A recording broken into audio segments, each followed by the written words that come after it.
Hi, everybody. Welcome to this week's episode of the Jimmy Dore Show. I'm joined by Johnny Fontaine. He never gets that part. And right now we're talking about the alternative bubble that the right wing lived in before the election. First, let's go to my favorite prediction from mainstream media. Here's Tom Brokaw's prediction for the election. My guess is it's going to be very, very close, but it could all turn around on Tuesday and go one way or the other for either candidate. Yeah, so, boy, he was really sticking his neck out there, huh, Tom? It's going to be really close, and it could go either way for either candidate at the last minute. Turns out he was wrong. It wasn't close. Even a guy leaving himself that big of an out still got it wrong. And then Tom Brokaw went on Twitter, and I don't know if you could see what he tweeted. He tweeted, "Whoever wins the federal government will be a much different institution a year from now. How and where money is spent, what regulations live and die." So I tweeted back to him, "Hey, thanks for the info, Captain Obvious." Yeah, depending on who's president, there will be different things happening inside the government. That's my prediction. I'm Brokaw. The election here. But now we're going to talk about Rush Limbaugh. So there's that alternative reality in the right, especially before the election. So here's Rush Limbaugh. Here's his predictions before the election. My friends, I've been looking at all of the data that you have been looking at. I've been trying to separate feelings from thoughts and come up with some sort of an educated prognostication. You know, common sense tells me this election isn't going to be close and shouldn't be. All of my thinking says Romney big. All of my feeling, all of my feeling is where my concern is. But my thoughts, my intellectual analysis of this, factoring everything I see plus the polling data, not even close. 300 plus electoral votes for Romney. So Rush's careful intellectual analysis told him that his audience wanted smoke blown up their ass.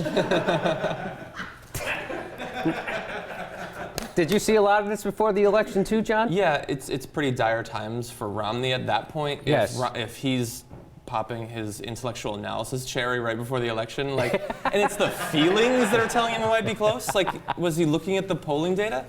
Like, there was the Romney internal polls, but they wouldn't even release that data. Yeah, they didn't give us any numbers for that. Can't see that data. That's all. Best polls are secret. We all know that, John. And obviously, Rush's polling data was calculated using the same math as Romney's budget plan. Okay, and so here's what he said after the election. You can ask anybody. You can ask my brother. I had people asking me Monday and Tuesday, please tell me we're going to win this big, please. And I didn't. I never privately told anybody I thought we were going to win this big. You never told anybody what? Because I remember that you said all of my thinking says Romney big, not even close. Okay, didn't you just say? Oh, okay, so I don't know if you noticed what Rush did. He left himself an out there, okay? So when he says, I never told anybody, people were asking me, are we going to win big? Please tell me. And I said, no. But you said it on your show. And then he follows it up with, I never said it privately to anyone, which means I'm bullshitting you guys. And after you listen to my show, you should call my brother and then ask him what I really think, because he does his own show on the internet, and he'll tell you what I really. It's called Rush's Brain. Okay. That's going to be a short show. That's a short show. No, I do. They have to cut the fat out of that show. I understand. I'm trying to cut the fat out of that show. That would take a while. I admire that he doesn't lie to his family, and I like that he lies to his audience. They deserve it. They're fans of Rush Limbaugh. He has a brother. That's what I never thought. knew that. I never heard he had a brother. Can you imagine growing up with Rush Limbaugh? You know what I think? It's probably. I think his mom just got remarried. Step. He's got a stepbrother. I don't know. I never heard he had a brother. Oh, okay. Let's see what else. I don't know what this next video is. You can ask anybody. You can ask my brother. I don't know why that makes me laugh. Every time he says, you can ask my brother, that made you laugh the first time you heard it, right? Yeah, that it's just public contact info. Like, call him if you want, if you got time. You can ask my brother. Why would you do that? You can ask the guy I bowl with. You can ask any of these real credible. This is like an 8th grader's kind of way he makes an argument. Hey, ask anybody. Ask anybody, they'll tell you. Okay. So here is Kudlow, Larry Kudlow.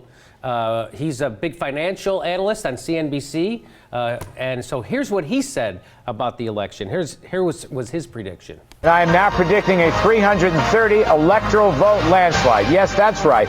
330 electoral votes. Yeah, and I don't know how the economy cratered without anybody noticing. I can't believe this guy missed the predicting that the bank would fail. Can you believe that? Well, I think it's funny that you bring that up because just like the bankers, his epic failure there is going to have no punishment whatsoever for him. No whatsoever. He'll suffer no consequences. Oh, immediately they fired Larry Kudlow the next day. They're like, hey, you were wrong about the election in such an egregious way.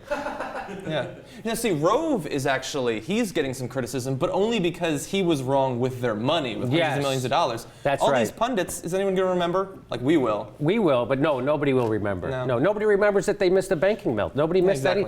Right, okay, so, and you know, people made a big deal out of, so here's how they came, before the election, they were in a bubble, they just made up this alternative reality where Romney was winning, not winning, and not close, not even going to be close.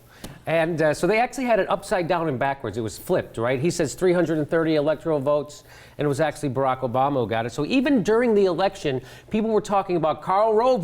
He wouldn't admit that they lost Ohio, and Meghan Kelly had to walk him back. But listen to this clip from Meghan Kelly. She's just been told what's wrong with the Republican Party. They're not appealing to enough people in the middle. And she says this.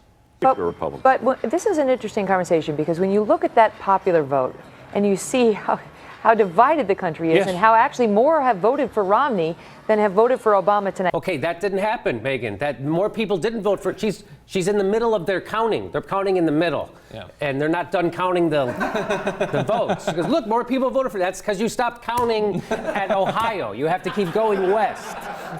There's more. There's this California, Oregon, Washington. They're in the west. Keep going. So the guy she's telling this to kind of tells her that, but doesn't stop her. Water off a duck's ass, John. Look at the division of this. Okay, no, but totally divided. But here's my point. Look how divided, and it's actually divided right now in terms of the raw numbers and the popular vote in Romney's favor. Okay, stop saying that. It's not. Again, you haven't. It's only 10 o'clock at night. They haven't even. Okay, here we go. So why would those people who voted for Mitt Romney be asking themselves now, we have to reevaluate who we are, our values, what we stand for? No, when it comes to immigration, when it comes to some of these women's issues, why would they say we need to reinvent ourselves just to appeal to a very sliver in the middle? I don't know, maybe because you lost the election by over 100 electoral votes in every swing state except North Carolina? I don't know. Maybe that would be the reason, Meghan. Why would we redo this if we just keep losing? Does anybody have a problem? What I love, too, is that, oh, my God, the country's so divided. Even when she accepts that Obama won, it's by a couple points.